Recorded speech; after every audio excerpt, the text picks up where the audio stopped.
My name's Sthefania Mihilli. I was born in Hermosillo, Sonora, Mexico. I was with my mom at the hospital, and then my birth father left. Never saw him again. So I grew up with my mom and her side of the family. My mom came here to the U.S. to look for a job, and that's when she met my dad, Nino, or my dad now. And he came to Mexico to come get us. I came here, they put me in school, second grade, didn't know English. When my siblings were born, we hadn't been like a typical father-daughter relationship in a long time. I wasn't affectionate, but he was. He doesn't treat me any different or whatnot, but it was just like this self-conscious type thing that it was like, I'm not like biologically his kid, so like maybe he sees me differently. Then when I turned 16, I was fairly rebellious. The typicals of like drinking, smoking, hanging out with the wrong crowd, partying a lot, seeking like attention in the wrong places. And then I became a lifeguard here at the Kroc Center.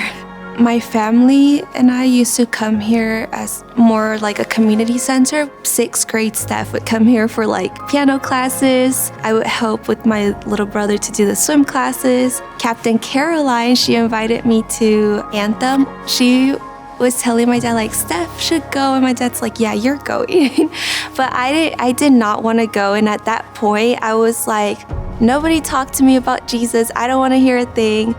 God is always mentioned as like the father. It was just very hard being like, I've always had difficult relationships with dads, but everybody was so happy and jolly, and I was like, oh, okay. My cabin leader, she was just so like, Jesus, and just radiating Jesus. And I was like, oh, wow, I want to be like that.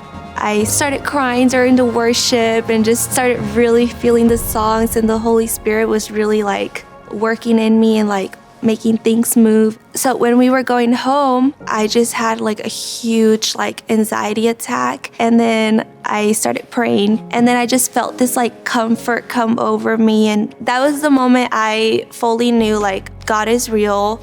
He's here. I feel him move, and I just want to be obedient. I went to Rev High without any knowledge of what it is. I just knew I was called to go.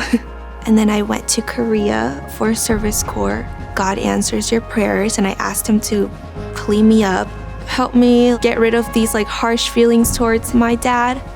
He opened up the door to my birth father, meeting my older sister, and that kind of made me view my dad more like, oh my goodness, I have such a phenomenal dad. Like, I'm sorry that I was a difficult teenager. So it just made me feel like even more appreciative of my dad. So it allowed me to see God from a different point of view. And now I'm working at the Kroc Center as like a teen mentor. I love being able to be like a comfort place for the girls and the teens at Teen Night, and just thankful for God putting the right people at the right time. Jesus is just working in our family, and I'm just so happy about it because we've all been through a lot, and now we're all starting new seasons together with God, and I'm so grateful for that.